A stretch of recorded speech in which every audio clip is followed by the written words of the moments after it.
Hello everyone, कैसे हो आप सब। Welcome to science tuition hub. I hope सब अच्छे होंगे एंड मन लगा के पढ़ाई कर रहे होंगे। तो आज हम क्या पढ़ेंगे? आज हम पढ़ेंगे स्ट्रक्चर ऑफ एटम।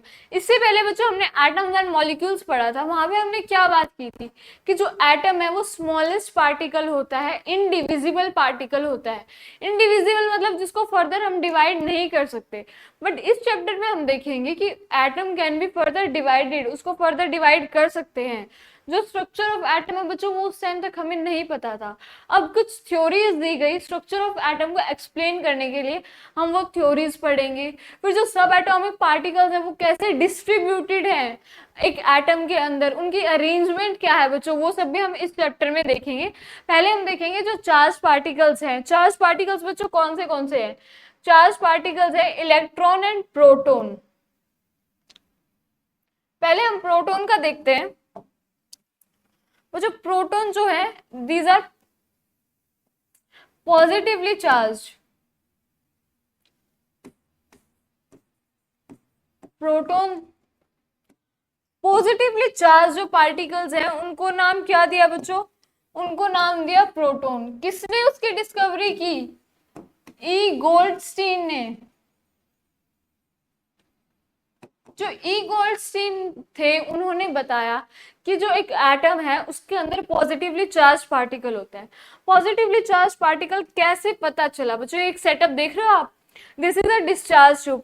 ये वैक्यूम पंप लगाया हुआ है, इसके अंदर की जो भी एयर थी वो वैक्यूम पंप के थ्रू सारी एयर निकाल दी। अब ये क्या हो गया, इसमें बिल्कुल भी एयर प्रेजेंट नहीं है, पूरा वैक्यूम बन गया। यहाँ पे बच्चों हाई वोल्टेज जनरेटर लगाया हुआ है। This is anode. Positively charge जो होता है वो होता है एनोड, नेगेटिव वाला होता है कैथोड। तो बच्चों जब यहाँ से हाई वोल्टेज पास की, जब यहाँ से हाई वोल्टेज पास की तो उन्होंने क्या देखा, कुछ रेज निकल रही हैं। ये रेज आपको दिखाई दे रही है। ये रेज पॉजिटिव से नेगेटिव की तरफ जा रही थी। हमें नहीं पता था ये रेज पॉजिटिवली चार्ज है या नेगेटिवली चार्ज।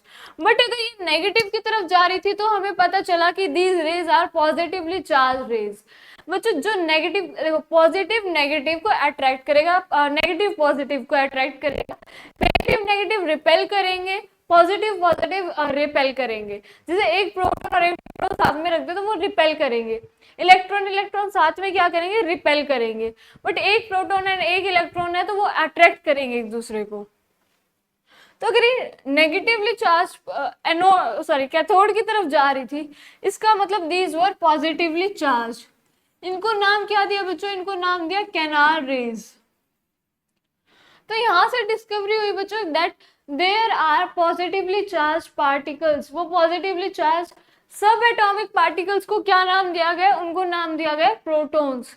अब बच्चों हमें पता है जो एक एटम है वो इलेक्ट्रिकली न्यूट्रल है, मतलब उसके बाहर कोई भी चार्ज नहीं होता। अगर वो न्यूट्रल है, हमने प्रोटॉन की तो डिस्कवरी कर दी, तो इसका मतलब there should be something that is negatively charge. तो वो नेगेटिवली चार्ज पार्टिकल्स कौन से थे बच्चों? Those were electron। इलेक्ट्रॉन क्या थे बच्चों? Negatively charge particle. Negatively charge particle, इनकी डिस्कवरी किसने की थी? जे थॉमसन ने। जे थॉमसन ने इलेक्ट्रॉन्स की डिस्कवरी की थी, ई गोल्डस्टीन ने प्रोटॉन्स की डिस्कवरी की। अब बच्चों देखते हैं इनके ऊपर जो चार्जेस होते हैं, जो मास होते हैं, कितना होता है इनका मास, कितना इनका चार्ज होता है, हम कितना चार्ज लेके चलते हैं। तो जो पहले इलेक्ट्रॉन का चार्ज की बात करेंगे। इलेक्ट्रॉन पे जो चार्ज होता है दैट इज 1.6 इंटू 10⁻⁻⁻19 कूलम। ये प्लस नहीं है बच्चों, कंफ्यूज नहीं होना है। This is -19 coulomb. कूलम क्या है? इसकी यूनिट है। प्रोटॉन्स पे चार्ज कितना है? ये माइनस में होता है बच्चों, ये प्लस में। चार्ज का मैग्नीट्यूड सेम है, दोनों की चार्ज की क्वांटिटी सेम है, बट एक क्या है? पॉजिटिव है, एक पॉजिटिव है, एक नेगेटिव है। बच्चों अब ये चार्ज ना लेके हम रिलेटिव चार्ज ले लेते हैं। हम इलेक्ट्रॉन का चार्ज -1 ले लेते हैं एंड प्रोटॉन का चार्ज हम +1 कंसीडर करते हैं। प्रोटॉन का चार्ज हम लेते हैं +1। अब बच्चों mass of electron, mass of electron होता है 9.11 इंटू 10⁻⁻27 kg। इतना होता है चार्ज इलेक्ट्रॉन पे। प्रोटॉन पे फिर कितना होता है 1.67 इंटू 10⁻⁻27 kg। इतना चार्ज होता है प्रोटॉन्स पे। बच्चों इसको भी हम लेते हैं रिलेटिव चार्ज, रिलेटिव मास लेते हैं। अब जो रिलेटिव मास हम इलेक्ट्रॉन का लेते हैं वो लेते हैं नेग्लिजिबल। इलेक्ट्रॉन्स का मास इतना कम होता है बच्चों, तो उसको हम किस में कंसीडर करते हैं नेग्लिजिबल। मतलब एक एटम है उसमें जो इलेक्ट्रॉन्स का मास होता है वो बहुत कम होता है। जो मास हम कंसीडर करते हैं वो किसका करते हैं, प्रोटॉन्स का। प्रोटॉन्स का बच्चों रिलेटिव मास हम 1 ले लेते हैं। इलेक्ट्रॉन को बच्चों हम जो रिप्रेजेंट करेंगे, electron will be represented as E minus, proton will be represented as P plus. Plus क्या दिखा रहा है कि पॉजिटिवली चार्ज है, माइनस क्या दिखा रहा है नेगेटिवली चार्ज है। E for electron, P for proton. अब आगे आ जाओ, अब इसके थ्योरीज पढ़ते हैं बच्चों। थ्योरीज कौन सी, स्ट्रक्चर ऑफ एटम को एक्सप्लेन करने के लिए जो थ्योरीज दी गई थी। हम 2 थ्योरीज के बारे में पढ़ेंगे। फर्स्ट थ्योरी है Thomson model of atom. Thomson ने क्या बोला, जो इन्होंने बोला कि एक वाटरमेलन जो एटम है उसका structure is like Christmas pudding या फिर वाटरमेलन। क्रिसमस पुडिंग या वाटरमेलन की तरह कैसा, मुझे आपको एक वाटरमेलन दिखाई दे रहा है। उन्होंने बोला कि जो ये रेडिश पार्ट है, reddish part is positively charge. ये जो रेडिश पार्ट आपको दिखाई दे रहा है दिस इज पॉजिटिवली चार्ज। मतलब क्या है, यहाँ पे ये सारे प्रोटॉन्स है, ये पूरा पॉजिटिव चार्ज है। एंड जो ये ब्लैक ब्लैक सीड्स एम्बेडेड है ये क्या है, नेगेटिव चार्ज। तो मतलब नेगेटिव चार्ज है तो क्या है, ये इलेक्ट्रॉन्स है। तो जो उन्होंने बोला कि एक देखो एटम है उसके अंदर जो पूरा वाटरमेलन की तरह देखेंगे हम, जो रेडिश पार्ट है वो पूरा पॉजिटिवली चार्ज है, मतलब प्रोटॉन्स हैं। एंड जो नेगेटिव चार्ज है वो सीड की तरह इम्बेडेड है उसमें। जैसे इलेक्ट्रॉन्स एक एटम में इम्बेडेड है, सॉरी जैसे वाटरमेलन में सीड्स इम्बेडेड है, सिमिलरली जो एटम है उसमें भी इलेक्ट्रॉन्स इम्बेडेड है। दूसरा उन्होंने बोला प्लम पुडिंग या क्रिसमस पुडिंग आप बोलो, जो ये येलोइश पार्ट है बच्चों that is positive part. Positive part मतलब प्रोटॉन्स का। एंड जो ये आपको ब्राउनिश पार्ट दिख रहे हैं, ड्राई फ्रूट्स दिख रहे हैं या डेट्स दिख रहे हैं आपको, दिस इज नेगेटिव पार्ट। मतलब क्या, इलेक्ट्रॉन्स उसमें एम्बेडेड हैं। अब बच्चों इन्होंने क्या थ्योरी दी वो हम पढ़ते हैं। इन्होंने बोला atom consist of a positively charge sphere. एक जो स्फीयर होगा वो पूरा पॉजिटिव चार्ज होगा and electrons are embedded in it. Second इन्होंने बोला negative charge and positive charges are equal in magnitude, so the atoms as a whole is electrically neutral. बच्चों जितना उसमें पॉजिटिव चार्ज है उतना ही नेगेटिव चार्ज, इसकी वजह से क्या वो टोटली क्या होगा, इलेक्ट्रिकली न्यूट्रल हो जाएगा। पॉजिटिव चार्ज और नेगेटिव चार्ज एक दूसरे को कैंसिल आउट कर देंगे। अब जो थॉमसन थे उन्होंने जो थ्योरी दी, हमने ये पॉइंट उन्होंने एक्यूरेट बताया कि वो जो एटम है वो इलेक्ट्रिकली न्यूट्रल होगा, पूरा एटम न्यूट्रल होगा। बट जो साइंटिस्ट ने बाकी थ्योरीज दी वो उसको एक्सप्लेन करने में सक्सेसफुल नहीं हुए। ये जो स्ट्रक्चर उन्होंने दिया इससे जो बाकी थ्योरीज थी दूसरे साइंटिस्ट की वो फेल हो रही थी। जैसे इलेक्ट्रॉन्स रिवॉल्व करते हैं तो वो ये थ्योरी नहीं दे रहे थे, ये तो बोल रहे थे कि इलेक्ट्रॉन्स एम्बेडेड हैं उसमें धसे हुए हैं। तो बच्चों यहाँ पे इनकी थ्योरी फेल हुई। उसके बाद आए रदरफोर्ड। उन्होंने क्या बोला बच्चों, उन्होंने एक्सपेरिमेंट किया। पहले ये वाला देखो, उन्होंने एक्सपेरिमेंट किया, उनका भी सेम इंटरेस्ट था कि जो इलेक्ट्रॉन्स एंड प्रोटॉन्स की अरेंजमेंट कैसी होती है, कैसे वो डिस्ट्रीब्यूटेड होते हैं एक एटम में। तो उन्होंने क्या किया बच्चों, एक लेड का बॉक्स लिया, यहाँ पे इसके बाहर एक लेड का बॉक्स, अब उसके अंदर रेडियो एक्टिव पार्टिकल रखा। रेडियो एक्टिव पार्टिकल्स कौन से रखे थे, alpha particles. Alpha particles helium के पार्टिकल्स को बच्चों बोलते हैं। अभी आप हम आगे देखेंगे। तो उन्होंने क्या करा, उससे रेज पास करी, उस पार्टिकल की जब एक रेज पास करी, यहाँ पे था एक गोल्ड फॉइल। ये बच्चों गोल्ड फॉइल पे जब वो जाके टकराई तो क्या हुआ, कुछ डिफ्लेक्ट हुई, कुछ वापस आई। इसको पूरा एक्सपेरिमेंट अभी हम समझेंगे। उससे पहले देखो बच्चों, ये थोड़ा एग्जैक्ट जो मशीन, ये जो सेटअप आप बोल सकते हो, ये देखो, ये यहाँ से ये अल्फा पार्टिकल्स जा रहे हैं, ये गोल्ड की फॉइल है, ये डिटेक्टर है, वो जो पार्टिकल्स स्ट्राइक होके यहाँ पे जाएंगे तो यहाँ पे क्या होगा बच्चों, जैसे क्रैक, आपने कोई पटाखे फूटते हैं तो वो कैसे फ्लोरेसेंस दिखती है, वो यहाँ पे दिखेगी। जो भी पार्टिकल्स टकराएंगे तो वो कुछ लाइट एमिट करेंगे। दिस इज ऑल्सो डिटेक्टर, कुछ यहाँ पे जाएंगे, कुछ जो डिफ्लेक्ट हो जाएंगे वो यहाँ पे। ये बच्चों आपको सेटअप समझ में आया। अब उन्होंने क्या करा बच्चों, जब यहाँ से बीम पास करी तो गोल्ड फॉइल से वो टकराए, कुछ वापस आ गए, कुछ पास कर गए, एंड मतलब थाउजेंड्स में से कोई एक था जो जिस पाथ से गया उसी पाथ से वापस आ गया। मतलब अगर वो पार्टिकल या वो बीम ऐसे गई एंड तो इसी पाथ पे वो वापस आ गई, 180 डिग्री पे ही वो वापस आ गई। अब आ जाओ, जो रदरफोर्ड सर ने बोला वो देखते हैं। ही सिलेक्टेड अ गोल्ड फॉइल। मुझे गोल्ड फॉइल क्यों सिलेक्ट करी,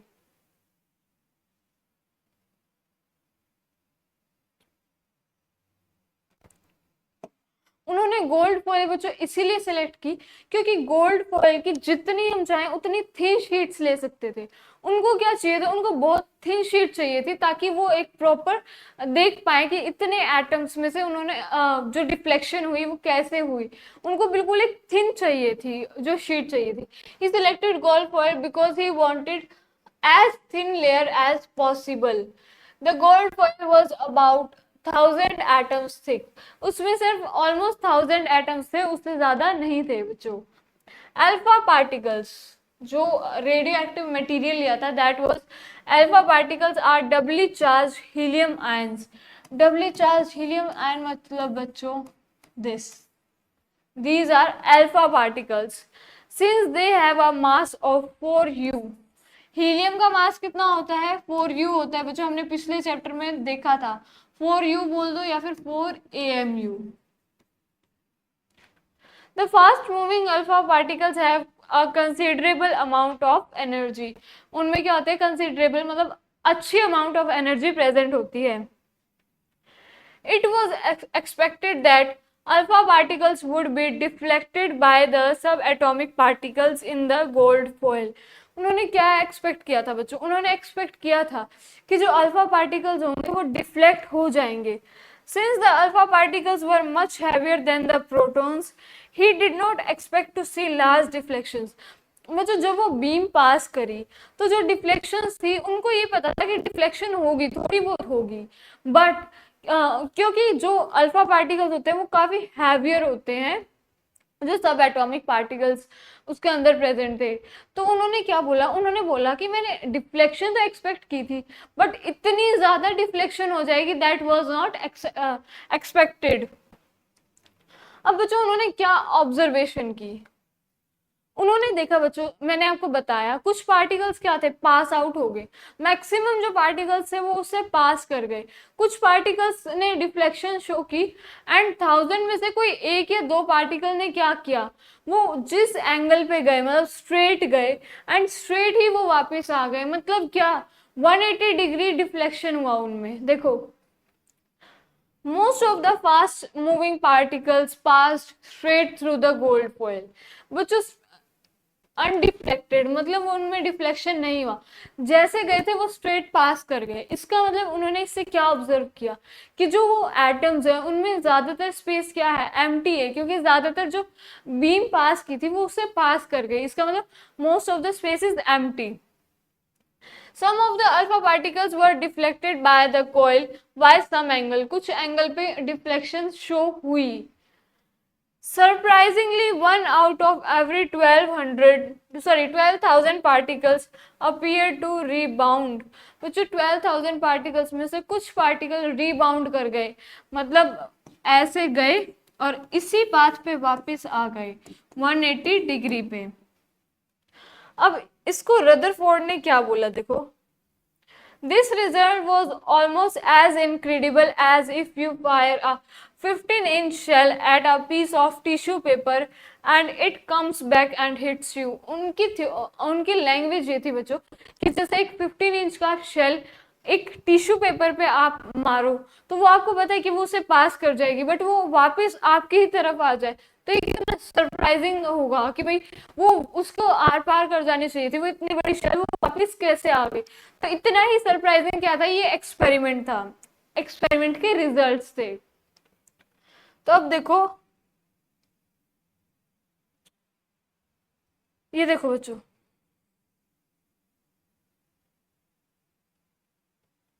ये जो है दीज आर गोल्ड एटम्स, ये जैसे गोल्ड की प्लेट है जो आपने देखो यहाँ पे ऑब्जर्व,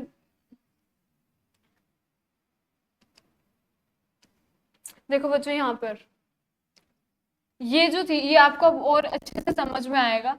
ये देखो यहाँ से ये अल्फा पार्टिकल्स आ रहे हैं, ये है गोल्ड की प्लेट, वो गोल्ड की फॉयल बच्चों, ये आप देख सकते हो ये कितनी थिन है।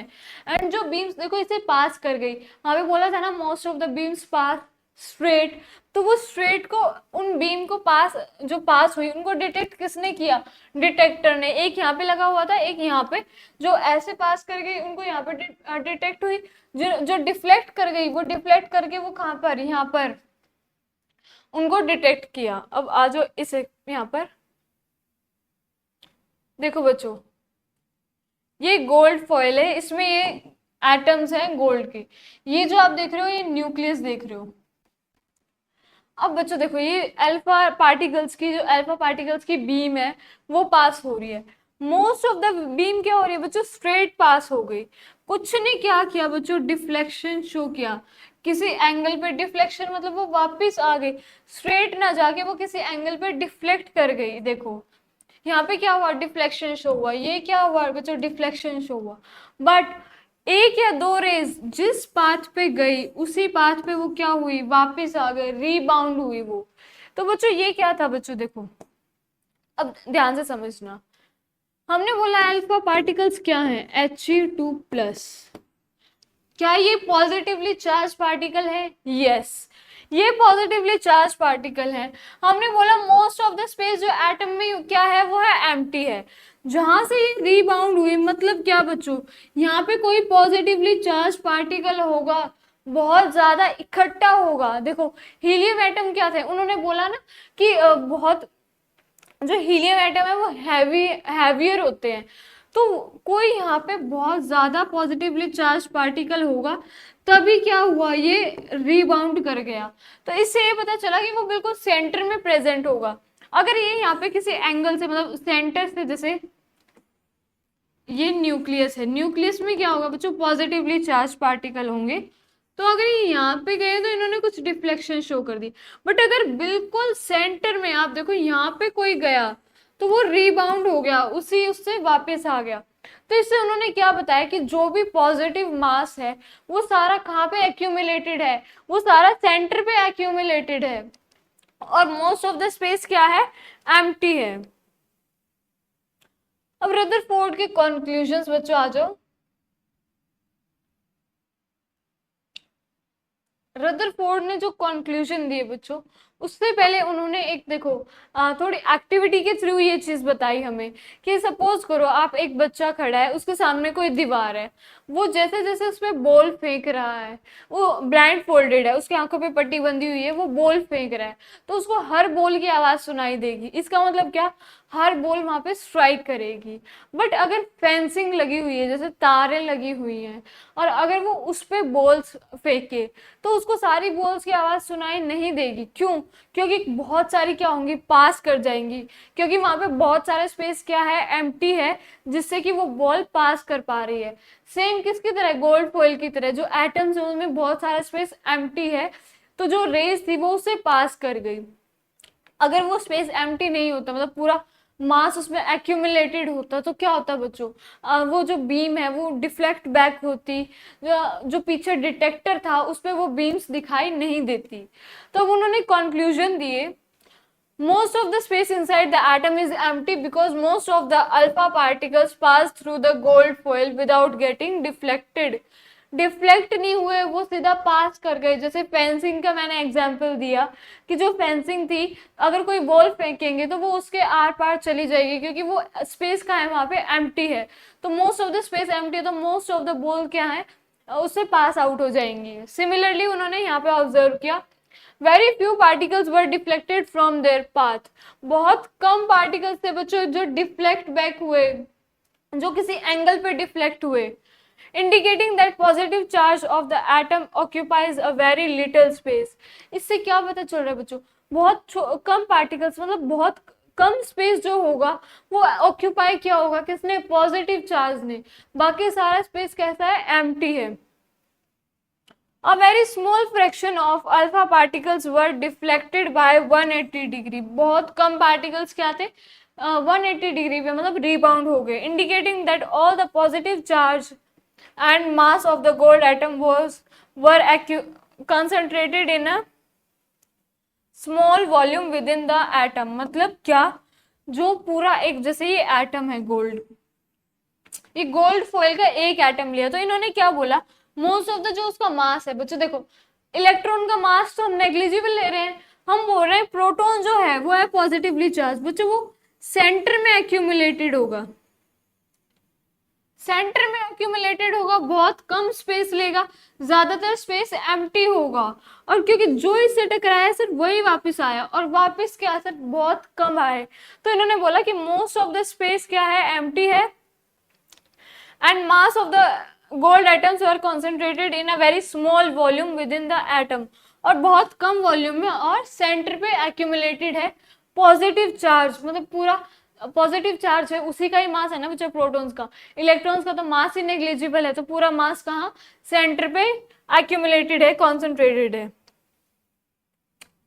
अब features of Rutherford's model, there is a positively placed nucleus in an atom, nearly all the mass of atom resides in the nucleus।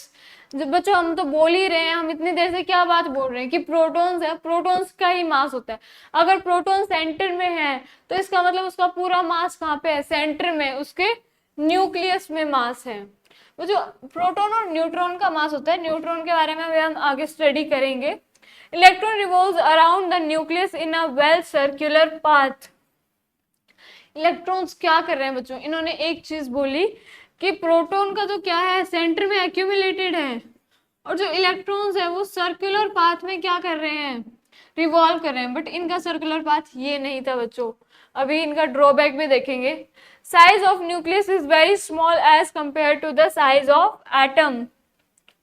जो न्यूक्लियस है उसका साइज बहुत छोटा है, बाकी सारा जो भी एटम है वो किसका, उसमें इलेक्ट्रॉन्स रिवॉल्व कर रहे हैं, और न्यूक्लियस सेंटर में एक्यूमुलेटेड है, बहुत कम, बहुत छोटा साइज है और बहुत कम स्पेस ऑक्यूपाई कर रहे हैं। अब बच्चों आए ड्रॉबैक्स। इन्होंने थ्योरी दी, इन्होंने बहुत सारी बातें बताई और बहुत सारी बातें ठीक भी बताई बच्चों। अब इनका ड्रॉबैक क्या हुआ, इन्होंने बोला, देखो इन्होंने बोला कि क्या है, इन्होंने देखो जितनी बातें बताई हमने सारी मान ली कि हाँ भाई ठीक है। इन्होंने बोला देखो बीच में सेंटर में क्या है, ये न्यूक्लियस है, एंड ये है न्यूक्लियस। न्यूक्लियस में क्या है, न्यूक्लियस में पॉजिटिव चार्ज है, पॉजिटिव चार्ज है मतलब क्या, इसमें प्रोटॉन है। इलेक्ट्रॉन्स का इन्होंने क्या बताया कि बच्चों रिवॉल्व कर रहे हैं, ये सपोज इलेक्ट्रॉन है, इलेक्ट्रॉन रिवॉल्व कर रहे हैं। अब बच्चों इन्होंने बताया कि इलेक्ट्रॉन्स रिवॉल्व कर रहे हैं, बट अगर एक चार्ज पार्टिकल रिवॉल्व कर रहा है, देखो यहाँ पे इसकी एक्सेलरेशन हो रही है, एक्सेलरेशन हो रही है बच्चों, यहाँ पर एक्सेलरेशन आपको पता है change in velocity. Change in velocity कैसे हो रही है, क्योंकि यहाँ पर डायरेक्शन चेंज हो रही है, डायरेक्शन चेंज हो रही है तो वेलोसिटी चेंज हो रही है, वेलोसिटी चेंज हो रही है तो मतलब यहाँ पे क्या हो रहा है, एक्सेलरेशन हो रहा है। अगर यहाँ एक्सेलरेशन हो रहा है बच्चों तो चार्ज पार्टिकल क्या करेगा, एनर्जी लूज करेगा, और एनर्जी अगर वो लूज कर रहा है बच्चों, सपोज करो आप एक बड़े सर्कल में घूम रहे हो, आप बड़े सर्कल में आप रेस लगा रहे हो या आप घूम रहे हो, जैसे जैसे आपकी एनर्जी कम होगी आप क्या होगा, आप छोटा सर्कल कवर करोगे, फिर आपकी और एनर्जी कम हुई तो आप और छोटा सर्कल कवर करोगे। तो ये जो इलेक्ट्रॉन है देखो ये ऐसे रिवॉल्व कर रहे हैं यहाँ पर।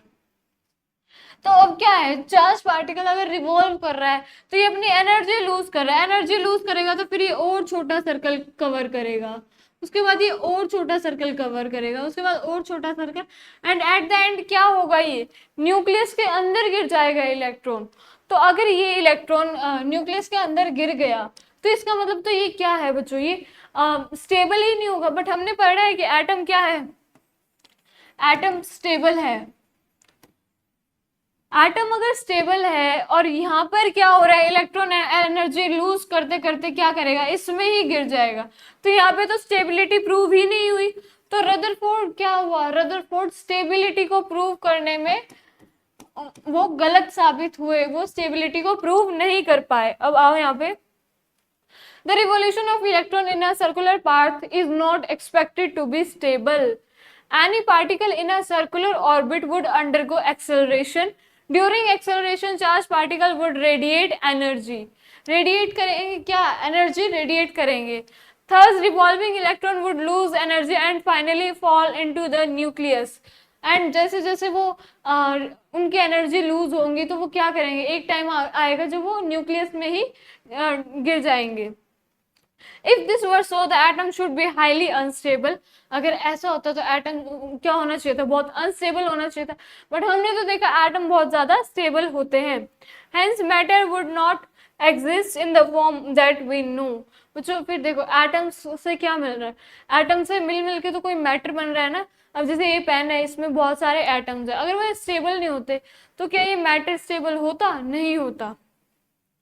We know that atoms are quite stable. कैसे होते हैं बच्चों, स्टेबल होते हैं। अब आ गया हो बच्चों बोहर्स मॉडल। अब बोहर ने क्या किया, बोहर ने जो रदरफोर्ड की कॉन्ट्रडिक्शन थी, जो उनका ड्रॉबैक था, उसको ओवरकम किया, उनके ड्रॉबैक को इन्होंने एक्सप्लेन किया। अब इन्होंने क्या बोला बच्चों, इन्होंने बोला यस इलेक्ट्रॉन्स जो है सर्कुलर पाथ में रिवॉल्व करते हैं, बट वो सर्कुलर पाथ होते हैं डिस्क्रीट ऑर्बिट्स। डिस्क्रीट ऑर्बिट्स में अगर इलेक्ट्रॉन रिवॉल्व करेगा तो वो एनर्जी लूज नहीं करेगा। देखो, in order to overcome the objection raised against Rutherford model of the atom, Rutherford model जो था उसके अगेंस्ट जो क्या हुई थी, ऑब्जेक्शंस रेज हुई थी, उसको किसने ओवरकम किया, नील बोहर्स के मॉडल ने। Niels Bohr put forward the following postulate about the model of an atom. अब उन्होंने क्या क्या पोस्टुलेट्स दिए, only certain special orbits known as discrete orbits, जो स्पेशल ऑर्बिट्स थे उनको क्या नाम दिया, discrete orbits of electrons are allowed inside the atom. While revolving in discrete orbits, electron do not radiate energy. जब वो discrete orbits में revolve करेंगे तो energy radiate नहीं करेंगे। These orbits or shell are called energy levels. बच्चों इनको और क्या नाम दिया, energy levels, and energy levels in an atom। देखो बच्चों ये energy levels हैं, ये शेल्स, आप इनको शेल्स बोल सकते हो, आप इनको ऑर्बिट बोल सकते हो, आप इनको एनर्जी लेवल्स बोल सकते हो। This is what, this is nucleus. बच्चों ये न्यूक्लियस है। अब इसके बाहर जो ये शेल्स थी, इन शेल्स का नाम देना जरूरी था, तो ये शेल को हमने बोला K shell.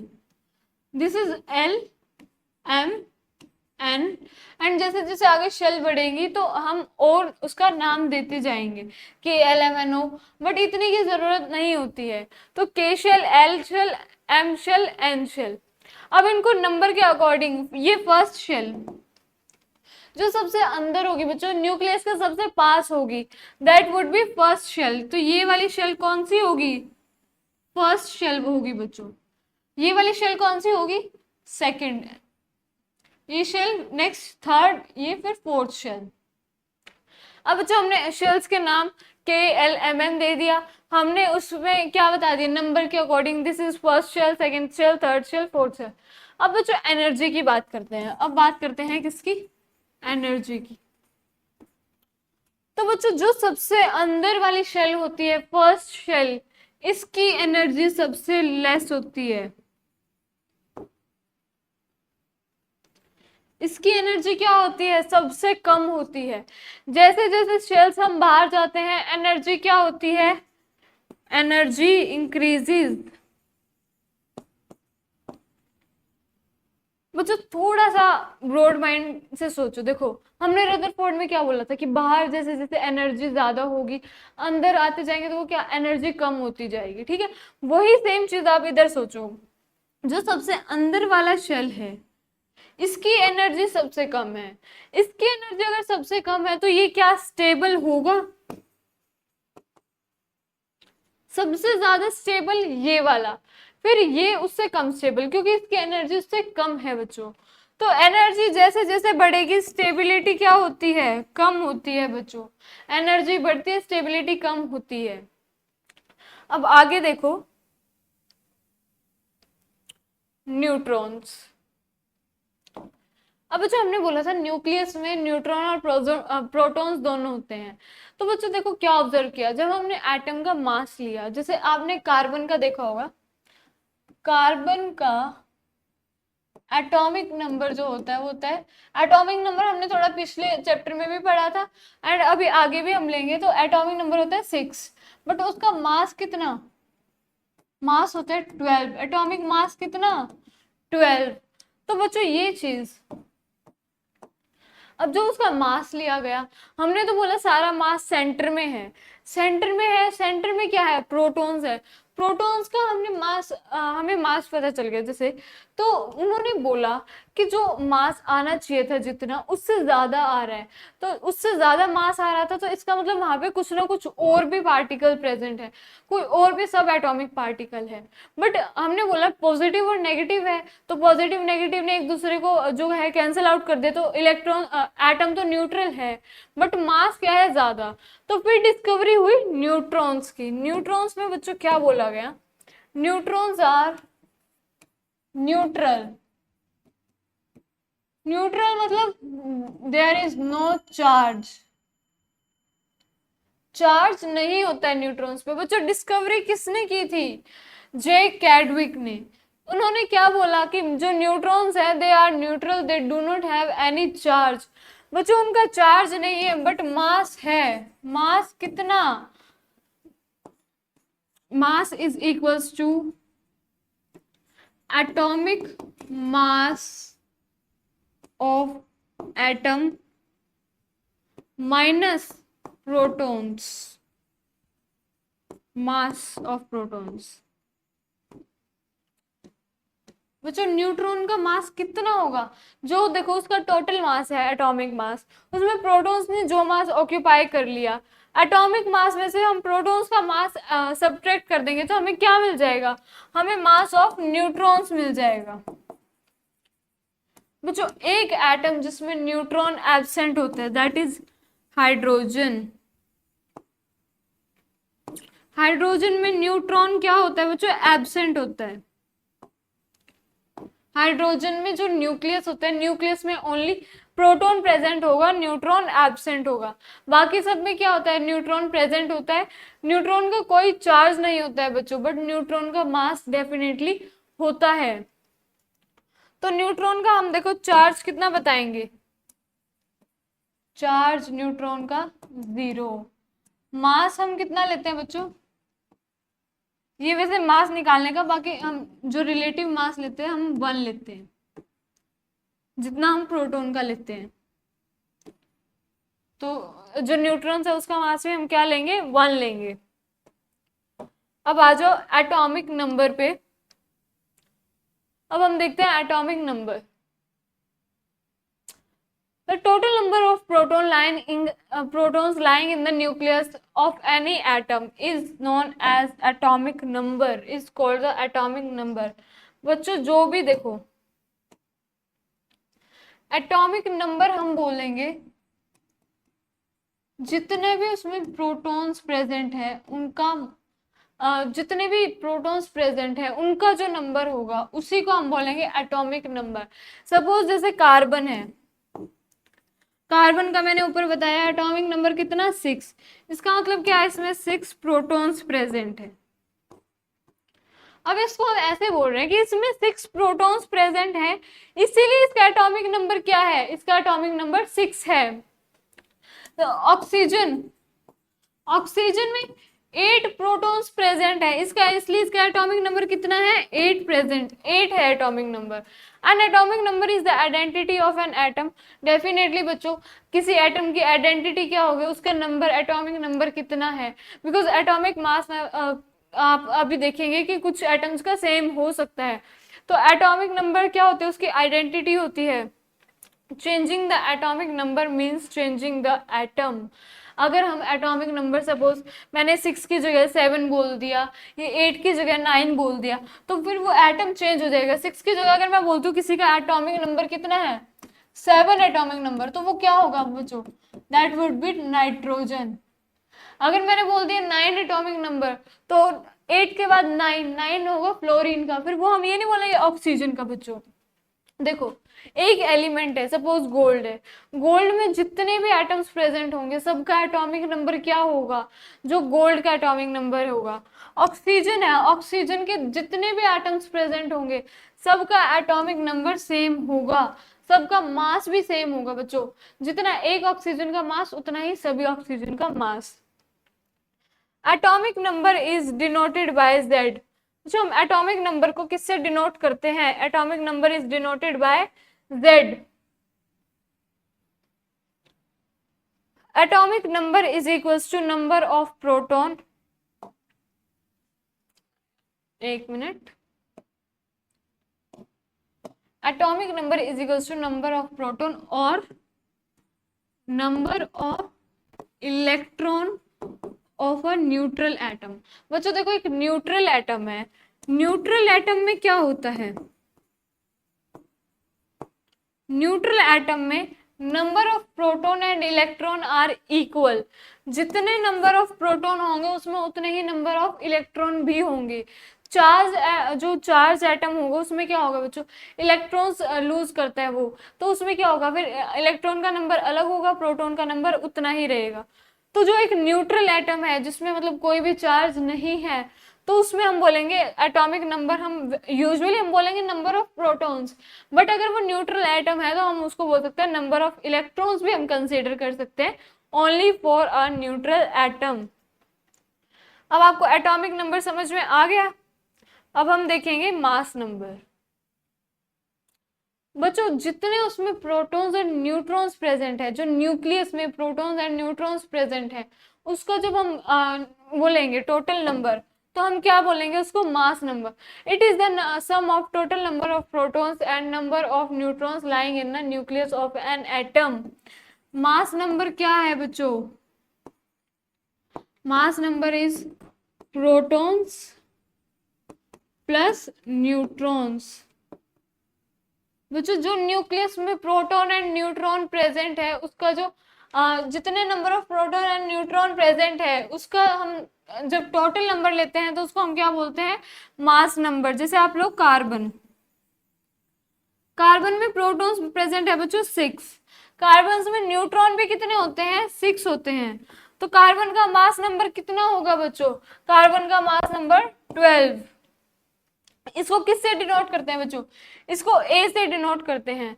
Mass number of protons plus mass number is equals to number of protons plus number of neutrons. उसमें जितने प्रोटॉन्स एंड न्यूट्रॉन्स होते हैं उसका टोटल हम क्या बोलते हैं बच्चों, उसका टोटल होता है मास नंबर। अब देखो बच्चों, इसको रिप्रेजेंट कैसे करते हैं, इसका रिप्रेजेंटेशन ऐसे होता है बच्चों, जैसे सपोज कोई हम कोई एलिमेंट ले रहे हैं विच इज एक्स, तो यहाँ पे हम उसका मास नंबर लिखेंगे, यहाँ पे हम लिखेंगे उसका एटॉमिक नंबर। कोई एक सिंबल है उसको अगर आप कोई एक एलिमेंट है उसको आप रिप्रेजेंट कर रहे हो तो ऐसे करोगे, जैसे कार्बन। मैं एक ही एग्जांपल ले रही हूँ बच्चों ताकि आपको अच्छे से समझ में आए। अब कार्बन का एटॉमिक नंबर कितना है, 6, कार्बन का मास नंबर कितना है, 12, तो कार्बन को हम ऐसे डिनोट करेंगे। और बताओ ऑक्सीजन, ऑक्सीजन का एटॉमिक नंबर कितना है 8, उसका मास नंबर कितना है 16। तो ऑक्सीजन को ऐसे डिनोट करेंगे बच्चों हम। अब आपको मास नंबर और एटॉमिक नंबर समझ में आ गया होगा। अब हम देखेंगे किसी भी एटम के अंदर उसका डिस्ट्रीब्यूशन कैसे होता है, कि एलिमेंट्स कहाँ पर कितने प्रेजेंट होंगे। प्रोटॉन्स तो ऑफ कोर्स हमें पता है सेंटर में प्रेजेंट होते हैं, न्यूक्लियस में, protons and neutrons. Electron distribution, the distribution of electrons into various shells by an atom was suggested by Bohr and Bury। Bohr and बरी ने क्या बताया था बच्चों, कि जो इलेक्ट्रॉन्स होंगे उनका डिस्ट्रीब्यूशन कैसा होगा। अलग अलग जो हमने शेल्स पढ़ी थी, जो एनर्जी लेवल्स पढ़े थे, उनमें इलेक्ट्रॉन्स कैसे डिस्ट्रीब्यूटेड होंगे। तो उन्होंने देखो ये रूल्स बताए। फर्स्ट रूल देखो, maximum number of electrons present in a shell is given by 2n square। किसी भी बच्चों शेल में कितने इलेक्ट्रॉन्स प्रेजेंट होंगे वो हम 2n स्क्वायर से पता लगाएंगे। देखो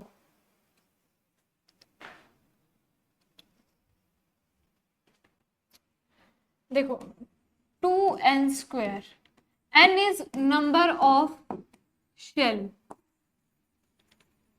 अब यहां आओ, ये हमारा न्यूक्लियस था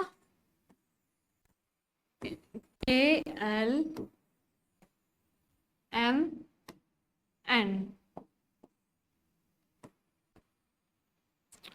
अब बच्चों देखो ये KLMN हमने 4 शेल्स बना दिए, तो अब N क्या है यहाँ पे, नंबर ऑफ शेल्स। N अगर हम 1 लेते हैं, देखो this is N is equals to 1, मतलब first shell, N is equals to 2 second shell, N is equals to 3 third shell, N is equals to 4 मतलब फोर्थ शेल। इनका और क्या क्या नाम था, KLMN। अभी हम देखेंगे बच्चों, अभी हम ले रहे हैं N इज इक्वल्स टू 1, मतलब कौन सी, K शेल ले रहे हैं। तो 2n का अगर हम स्क्वायर लेते हैं बच्चों, तो देखो N हमने 1 लिया, तो 2 इंटू 1 का स्क्वायर कितना आ गया 2। मतलब क्या, ये 2 आने का मतलब है बच्चों जो K शेल है उसमें मैक्सिमम इलेक्ट्रॉन्स 2 आ सकते हैं। 2 से ज्यादा इलेक्ट्रॉन्स हम K शेल में फिल नहीं कर सकते हैं। अब आ जाओ, जैसे n इज इक्वल्स टू अगर हम 2 ले लेते हैं, तो 2n का स्क्वायर से n की वैल्यू क्या डालेंगे, 2 का स्क्वायर। 2 का स्क्वायर कितना 4, 4 2 जा 8। तो इसमें क्या आ सकता है बच्चों, मैक्सिमम 8 इलेक्ट्रॉन्स एक्यूमुलेट कर सकता है। उससे ज्यादा इसमें इलेक्ट्रॉन्स क्या हो सकता, उससे ज्यादा इलेक्ट्रॉन्स इसमें नहीं आ सकते। मैक्सिमम कितने आ सकते हैं 8 इलेक्ट्रॉन्स। अब कौन सा है बच्चों, n इज इक्वल्स टू 3, तो 2 इंटू में 3 का स्क्वायर, 2 इंटू में 9, मैक्सिमम कितने आ सकते हैं बच्चों, मैक्सिमम आ सकते हैं 18 इलेक्ट्रॉन्स। 18 इलेक्ट्रॉन्स एक्यूमुलेट कर सकती है कौन सी shell, M shell. Third electron कौन सी है, M shell, sorry third number की शेल कौन सी है, M शेल। सेकेंड नंबर की शेल कौन सी है, K शेल। तो बच्चों देखो, फर्स्ट शेल में मैक्सिमम 2 इलेक्ट्रॉन्स आ सकते हैं, सेकेंड शेल में मैक्सिमम 8 इलेक्ट्रॉन्स आ सकते हैं, थर्ड शेल में मैक्सिमम 18 इलेक्ट्रॉन्स आ सकते हैं। इसमें हम 18 से ज्यादा इलेक्ट्रॉन्स एक्यूमुलेट नहीं कर सकते, 18 से ज्यादा इलेक्ट्रॉन्स नहीं आ सकते इसमें। अब आओ वापस सेकेंड रूल देखते हैं। Maximum number of electrons that can be accommodated in the outermost orbit is 8। तो जो अभी तो हमने बोला मैक्सिमम जैसे 18 होते हैं, मैक्सिमम सेकेंड शेल में 8 होते हैं, बट यहाँ पे क्या बोल रहा है, maximum number of electrons can be accommodated in the outermost shell. Outermost shell में बच्चों मैक्सिमम कितने हो सकते हैं, आउटर मोस्ट शेल या आउटर मोस्ट ऑर्बिट में 8 हो सकते हैं। इस पॉइंट को भी हम अच्छे से समझेंगे। आओ देखो, इन्होंने बोला, हम एक एग्जाम्पल लेते हैं सोडियम का। सोडियम के बच्चों एग्जाम्पल लेंगे। सोडियम का पहले बताओ एटॉमिक नंबर कितना होता है, सोडियम का सिंबल Na, एटॉमिक नंबर होता है उसका 11। मतलब हमें क्या करना है, देखो न्यूट्रल एटम है तो जितने प्रोटॉन उतने इलेक्ट्रॉन, तो मतलब इसमें क्या है 11 इलेक्ट्रॉन्स है। 11 इलेक्ट्रॉन्स बच्चों हमें फिल करने हैं। ये हमने क्या बना दी, इसकी शेल्स बना दी। फर्स्ट शेल में कितने इलेक्ट्रॉन्स आ सकते हैं? के शेल में हमने देखा, देखो के शेल में 2 इलेक्ट्रॉन्स आ सकते हैं, यस। तो पहले हमने 2 इलेक्ट्रॉन्स इसमें डाल दिए। अब 11 में से 2 गए, 2 इलेक्ट्रॉन्स गए, मतलब क्या, 2 फिल हो गए, बचे कितने, 9 इलेक्ट्रॉन्स। इसमें हमने बोला इस वाले शेल है, इसमें हम कितने डाल सकते हैं बच्चों? इसमें हम मैक्सिमम डाल सकते हैं 8। जो सेकंड शेल थी, देखो सेकंड शेल में मैक्सिमम कितने डाल सकते हैं? 8 डाल सकते हैं। तो हमने इसमें कितने कर दिए? 8 इसमें आ गए बच्चों, 8 इलेक्ट्रॉन्स हमने इसमें फिल कर दिए, एल शेल में या फिर सेकेंड नंबर शेल में।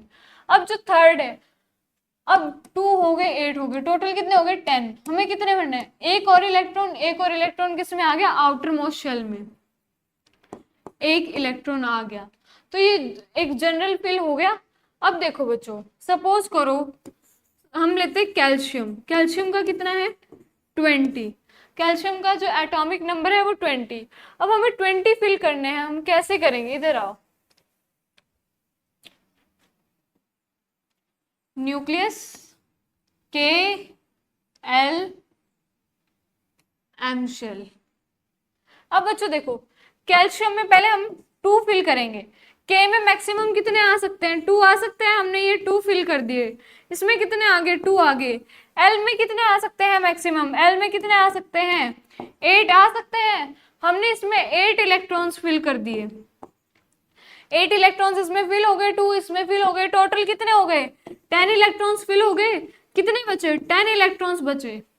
अब जो एम शेल है, के एल एम, एम में बच्चों कितने आ सकते हैं मैक्सिमम? यहाँ पे देखो, एम में मैक्सिमम आ सकते हैं 18।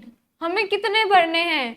हमें तो सिर्फ 10 ही भरने हैं, मैक्सिमम आ सकते हैं 18।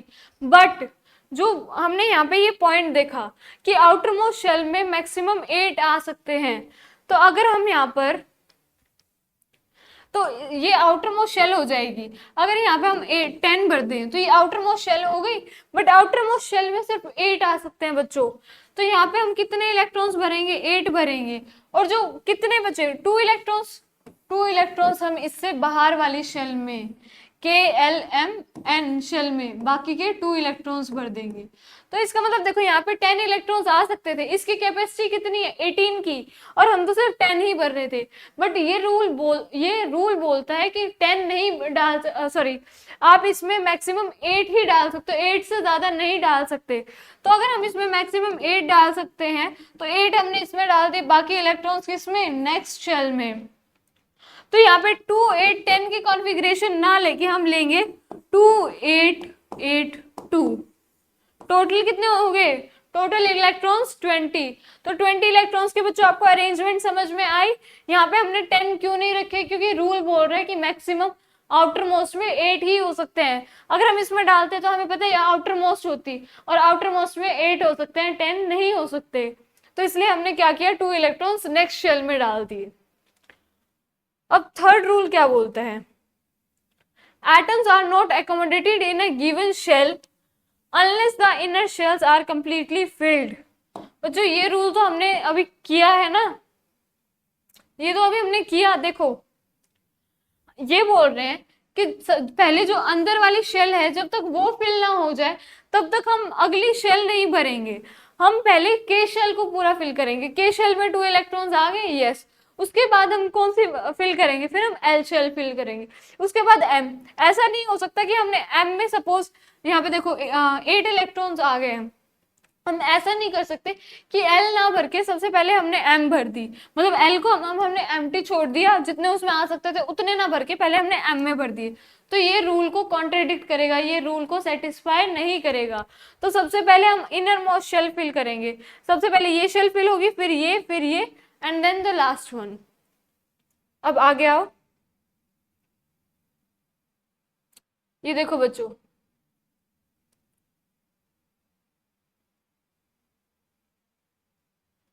ये आर्गन तक इसमें दिए हुए हैं।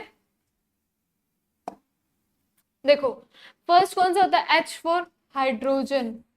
ये सारे बच्चों आपको सिंबल्स पता होने चाहिए। ये देखो एक शेल है, कौन सी शेल है, के शेल। इसमें एक ही इलेक्ट्रॉन आएगा, एक इलेक्ट्रॉन किस में आएगा बच्चों, एक इलेक्ट्रॉन आ जाएगा फर्स्ट शेल में, के शेल में। हाइड्रोजन के बाद इसका कितना एटॉमिक नंबर, 2। वो जो देखो न्यूट्रल एटम है तो उसमें प्रोटॉन और इलेक्ट्रॉन इक्वल होंगे, तो एटॉमिक नंबर वैसे तो हम बोलते हैं प्रोटॉन के लिए, बट हमने वहां पे देखा अगर न्यूट्रल एटम है तो वही हम क्या मान सकते हैं कि इलेक्ट्रॉन्स भी उसमें इतने ही होंगे जितने नंबर ऑफ प्रोटॉन्स होंगे। तो एटॉमिक नंबर 2 है, तो यहाँ पे हम कितने 2 इलेक्ट्रॉन्स फिल कर देंगे क्योंकि न्यूट्रल एटम है। और देखो लिथियम में बच्चों के शेल में मैक्सिमम 2 आ सकते हैं, 2 फिल हो गए, ये न्यूक्लियस है, 2 फिल हो गए। के बाद अब हम चलेंगे नेक्स्ट शेल में, के बाद हम एल शेल में चलेंगे, यहाँ पे एक इलेक्ट्रॉन फिल किया। फिर नेक्स्ट में बेरिलियम में कितने 4 में हम किस में आ गए, के बाद एल शेल में हमने 2 कर दिए। देखो अब यहाँ पर नियोन है बच्चों, कितने 8 कर सकती है, हमने 8 भर दिए, 1 2 3 4 5 6 7 8। अब इससे जो नेक्स्ट होगा सोडियम, 8 मैक्सिमम फिल हो गए, उसके बाद जो नेक्स्ट फिल होगा किस में फिल होगा, नेक्स्ट शेल में। तो सोडियम के 8 यहाँ पर और एक यहाँ पर, एन कितना होता है 11 होता है बच्चों, एटॉमिक नंबर 11 होता है। तो 2 इसमें बढ़ दिए, 8 इसमें 10 एंड 1 ये क्या होगा 11। अब बच्चों देखो ये हमने यहाँ तक भर दिए 8, तो आउटर मोस्ट शेल में मैक्सिमम कितने भर सकते हैं बच्चों, मैक्सिमम हम 8 ही भर सकते हैं। यहाँ पे आउटर मोस्ट शेल में कितने हो गए 8। हमें पता है बच्चों एल में हम 18 भर सकते हैं, बट आउटर मोस्ट शेल में सिर्फ 8 भर सकते हैं। आउटर मोस्ट शेल में हो गए 8। अब इससे जो नेक्स्ट होगा, नेक्स्ट कौन सा होगा बच्चों, सोडियम के बाद होगा पोटेशियम के, सोडियम के बाद देखो कौन सा होगा, पोटेशियम होगा के। तो इसमें जो नेक्स्ट इलेक्ट्रॉन फिल होगा बच्चों वो इस शेल में ना होकर नेक्स्ट शेल में फिल होगा। जो नेक्स्ट एक इलेक्ट्रॉन वो किस में फिल होगा, देखो इसमें ये न्यूक्लियस 2 8 8 एंड जो नेक्स्ट इलेक्ट्रॉन फिल होगा वो इस शेल में होगा, के एल एम एन शेल में एक इलेक्ट्रॉन फिल हो जाएगा। ठीक है बच्चों, ये चीज आपको समझ में आ गई होगी आई होप। अब आगे चलो, वैलेंसी। बच्चों वैलेंसी का कॉन्सेप्ट हमने पिछले जो चैप्टर है उसमें भी डिस्कस किया था, यहाँ पे और ज्यादा डिटेल में आ जाएगा। वैलेंसी से बच्चों, वैलेंसी से पहले हम एक चीज देखेंगे, वैलेंस इलेक्ट्रॉन्स। वैलेंस इलेक्ट्रॉन्स क्या होते हैं,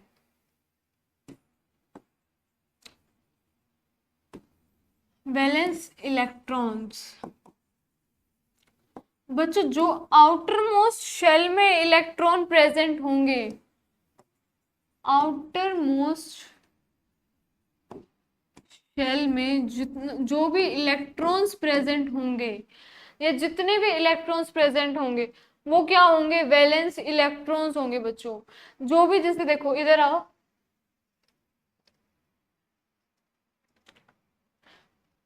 इधर देखो, इधर ही समझेंगे हम वैलेंस इलेक्ट्रॉन्स को। ये हमारी देखो आउटर मोस्ट शेल, ये एक शेल है तो यही आउटर मोस्ट शेल है। तो यहाँ पे वैलेंस इलेक्ट्रॉन कितने हैं बच्चों, एक है वैलेंस इलेक्ट्रॉन। यहाँ पे बच्चों देखो वैलेंस इलेक्ट्रॉन कितने हैं, 2। आउटर मोस्ट शेल में जितने इलेक्ट्रॉन होंगे वो क्या बोलेंगे, valence electron. Outermost shell को बच्चों हम क्या बोलेंगे, देखो आउटर मोस्ट जो शेल होगी उसको हम बोलेंगे वैलेंस शेल। ये इसमें देखो ये आउटर मोस्ट शेल है तो इसको हम क्या नाम देंगे, इस आउटर मोस्ट शेल को हम क्या बोलेंगे, वैलेंस शेल। एंड इसमें देखो कितने इलेक्ट्रॉन है, 1 2 3, तो इसमें वैलेंस इलेक्ट्रॉन कितने होंगे, 3 होंगे बच्चों। यहाँ पे फॉस्फोरस, इसमें valence electron 1 2 3 4 5, sorry 1 2 3 4 5, yes valence electron कितने होंगे यहाँ पे, 5 होंगे। ये बाहर वाले शेल को हम क्या बोलेंगे, वैलेंस शेल। अब आओ यहाँ पे, अब हमने वैलेंस इलेक्ट्रॉन पता चल गया, हमें वैलेंस शेल का पता चल गया। अब हम देखेंगे वैलेंसी। वैलेंसी होता है बच्चों किसी भी जो एटम है उसकी कंबाइनिंग कैपेसिटी। Combining capacity.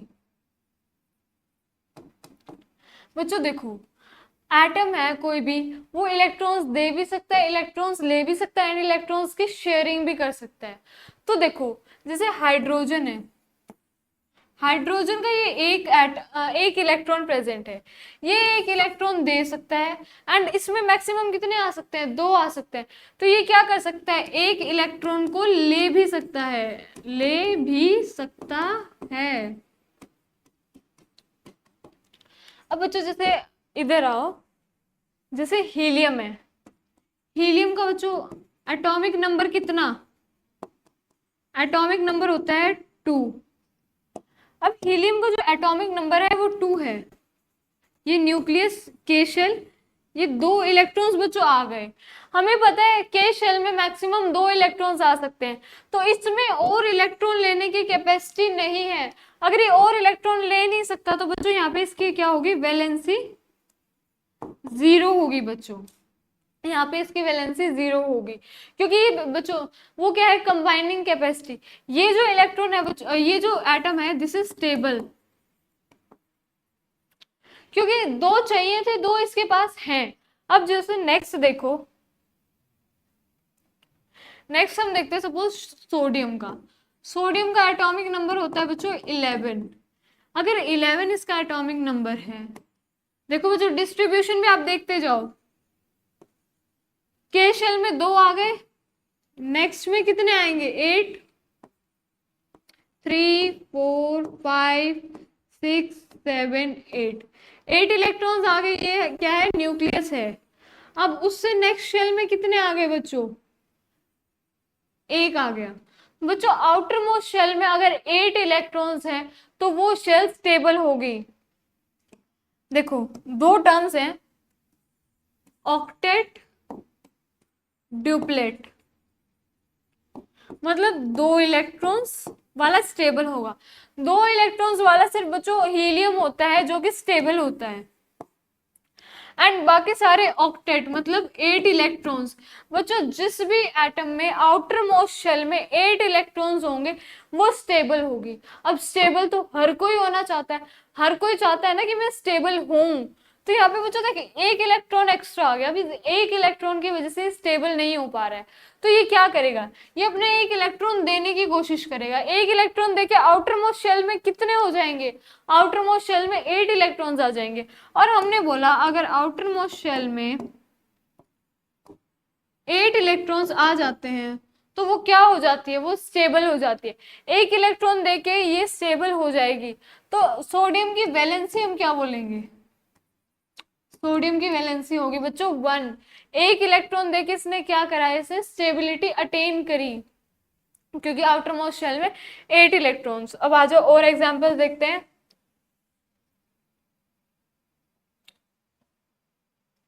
अब और एग्जांपल्स देखते हैं। अब लेते हैं ऑक्सीजन। ऑक्सीजन का एटॉमिक नंबर कितना बच्चों, ऑक्सीजन का एटॉमिक नंबर होता है 8। इसका मतलब क्या है, इसमें 8 इलेक्ट्रॉन्स आ सकते हैं, यस। हमने 8 इलेक्ट्रॉन्स भरेंगे।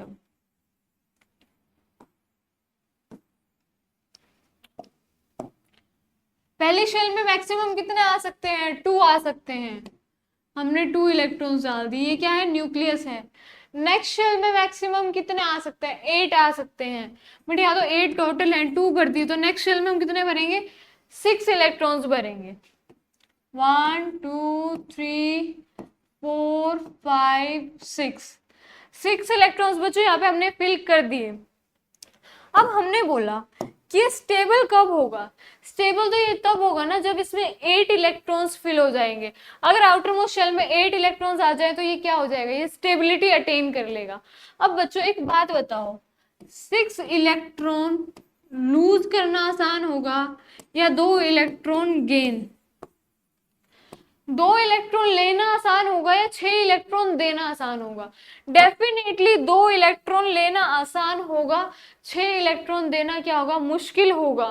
कि उसको 6 इलेक्ट्रॉन, देखो बच्चों इलेक्ट्रॉन देगा तो वो क्या करेगा, उसकी एनर्जी लूज होगी ना, तो वो क्या कर रहा है बच्चों, दो इलेक्ट्रॉन लेना उसके लिए आसान होगा, तो वो क्या करेगा, दो इलेक्ट्रॉन गेन कर लेगा। सपोज उसने दो इलेक्ट्रॉन गेन कर लिए, तो एक चीज और यहाँ पे आप समझो, देखो तो दो इलेक्ट्रॉन लिए तो नेगेटिव चार्ज, हमने ये पिछले चैप्टर में पढ़ चुके हैं बच्चों। अगर इलेक्ट्रॉन गेन कर रहा है तो ये टू मतलब क्या, नंबर ऑफ इलेक्ट्रॉन, अगर गेन कर रहा है तो नेगेटिव चार्ज, अगर दो इलेक्ट्रॉन देता तो ये पॉजिटिव चार्ज होता बच्चों। तो ये चीज मैंने आपको पिछले चैप्टर की रिमाइंड कराई है। तो अब देखो इसने दो इलेक्ट्रॉन गेन कर लिए, इसको हम ऐसे लिखेंगे। अब इसकी वैलेंसी क्या होगी, वैलेंसी होगी बच्चों इसकी 2, क्योंकि इसने क्या किया, दो इलेक्ट्रॉन का गेन किया। बच्चों गेन करे या लूज करे, जितने इलेक्ट्रॉन गेन करेगा या जितने इलेक्ट्रॉन लूज करेगा वही क्या होगी, वैलेंसी होगी। आ जाओ और देखते हैं, देखते हैं नेक्स्ट, सल्फर। सल्फर का कितना होता है बच्चों, 16। अब 16 है, ये न्यूक्लियस है, ये शेल्स हैं।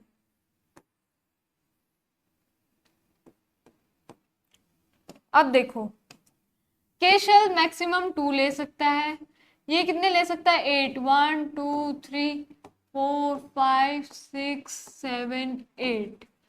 यहाँ पे और कितने आ सकते हैं, 6 और ले सकता है, यस। तो 1 2 3 4 5 6, मतलब जो 6 इलेक्ट्रॉन्स बच गए थे वो किस में आ गए, नेक्स्ट शेल में आ गए।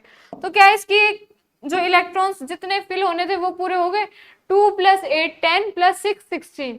सल्फर में बच्चों 16 हो गए। आउटर मोस्ट शेल में कितने हैं, आउटर मोस्ट शेल में 6 हैं। अगर ये दो इलेक्ट्रॉन, देखो यहाँ पे भी सेम वही ऑक्सीजन वाला कॉन्सेप्ट आया कि दो इलेक्ट्रॉन इसके लिए लेना आसान होगा कंपेयर टू इसको 6 इलेक्ट्रॉन देने पड़े।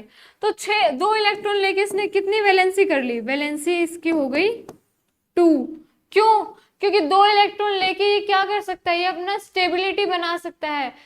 स्टेबिलिटी बनाएगा कैसे, जब आउटर मोस्ट शेल में 8 इलेक्ट्रॉन्स हो जाएंगे। और एग्जाम्पल लेते हैं बच्चों,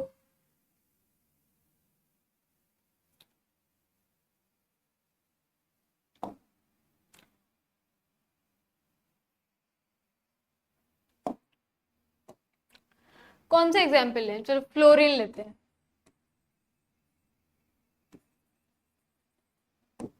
फ्लोरीन में बच्चों एटॉमिक नंबर क्या होता है, एटॉमिक नंबर होता है 9। मतलब क्या, हमें 9 इलेक्ट्रॉन्स अब फिल करने हैं, 9 इलेक्ट्रॉन्स। देखो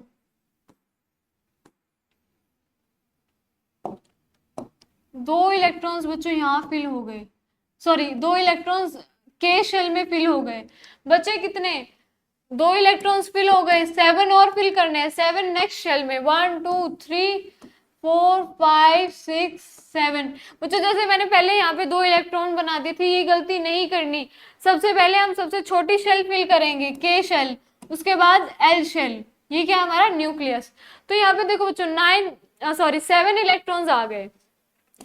आउटर मोस्ट शेल में 8 इलेक्ट्रॉन्स होंगे तो वो स्टेबल हो जाएगी। अब यहाँ पे कितने हैं, यहाँ पे तो है 9 सॉरी आउटर मोस्ट शेल में 7 इलेक्ट्रॉन्स। अब बच्चों 7 इलेक्ट्रॉन्स देना आसान है या फिर क्या दो इलेक्ट्रॉन्स लेना आसान है, तो सॉरी एक इलेक्ट्रॉन, 7 है ना यहाँ पे, आउटर मोस्ट शेल में कितने इलेक्ट्रॉन है, यहाँ पे 7 इलेक्ट्रॉन है, तो एक इलेक्ट्रॉन लेना आसान है। इसकी वैलेंसी क्या हो जाएगी बच्चों, 1 हो जाएगी। 1 इलेक्ट्रॉन लेके क्या ये स्टेबल हो जाएगा, यस ये स्टेबल हो जाएगा। हीलियम नियोन का बच्चों वैसे मैंने बता दिया, एक बार और बताती हूँ। नियोन में क्या होगा बच्चों, देखो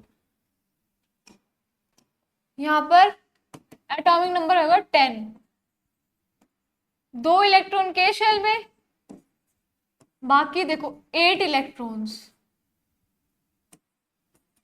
8 इलेक्ट्रॉन्स आ गए बच्चों एल शेल में, एल शेल में के शेल में, एल शेल में 8 इलेक्ट्रॉन्स।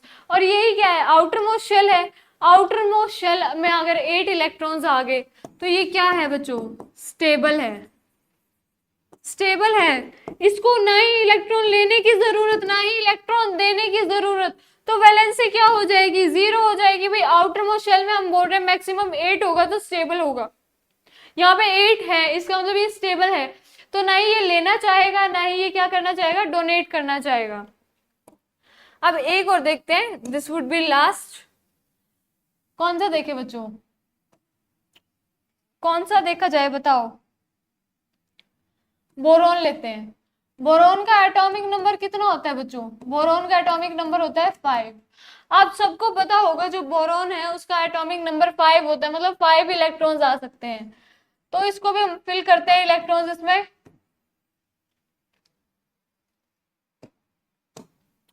देखो बोरोन में अगर 5 इलेक्ट्रॉन्स आ सकते हैं तो 2 हमने यहाँ पे फिल कर दिए।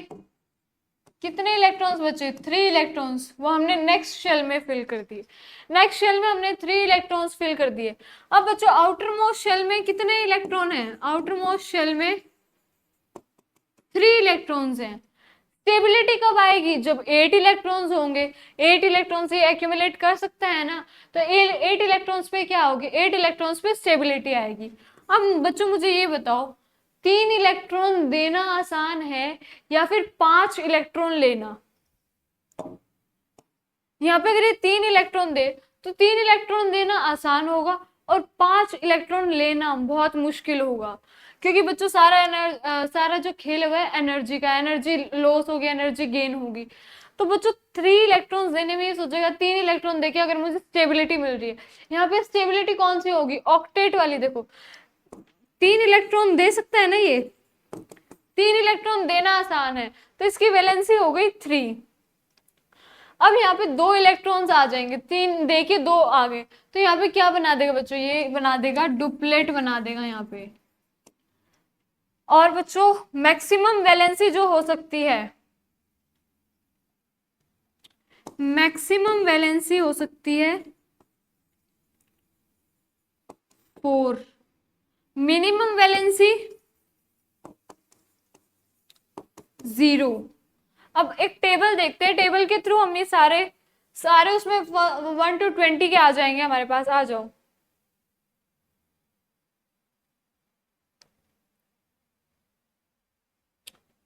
ये टेबल बच्चों आपके एनसीईआरटी में भी है। देखो फर्स्ट इज हाइड्रोजन, हाइड्रोजन है बच्चों फर्स्ट, इसका एटॉमिक नंबर कितना है 1। नंबर ऑफ प्रोटॉन्स कितने होंगे फिर 1। हमने बोला था जो हाइड्रोजन होता है उसमें न्यूट्रॉन्स प्रेजेंट नहीं होते हैं, तो न्यूट्रॉन्स क्या होंगे यहाँ पे एब्सेंट। अब जितने नंबर ऑफ प्रोटॉन्स उतने ही नंबर ऑफ इलेक्ट्रॉन्स। एक न्यूट्रल एटम में नंबर ऑफ प्रोटॉन और नंबर ऑफ इलेक्ट्रॉन हमेशा क्या होते हैं बच्चों, सेम होते हैं। तो यहाँ पे भी बच्चों number of protons and number of electrons are equal. Protons अलग होंगे वहां भी हम साथ के साथ देखेंगे। तो अब देखो number of electron number of proton equal. अब 1 इलेक्ट्रॉन है तो कौन सी शेल में आएगा, फर्स्ट शेल में, के शेल में। ये बच्चों देखो हमने सारा बहुत अच्छे से स्टडी करा है अभी। फर्स्ट 1 इलेक्ट्रॉन किस में आ जाएगा, के शेल में, तो के शेल में 1 इलेक्ट्रॉन आ जाएगा। अब वैलेंसी क्या होगी 1। ये 1 क्या करेगा बच्चों, यहाँ पे 1 लेना देना एक ही बराबर है। अगर ले लेगा तो ये डुप्लेट बना देगा।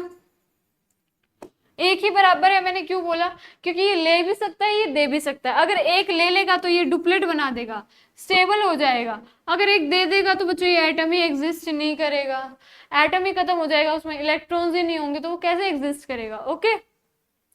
हीलियम, हीलियम का बच्चों 2 number of protons, number of electrons कितने होंगे 2। अब बच्चों नंबर ऑफ न्यूट्रॉन्स मैंने आपको बताया कैसे निकालेंगे, एटॉमिक मास में से number of electrons sorry number of protons minus कर देंगे।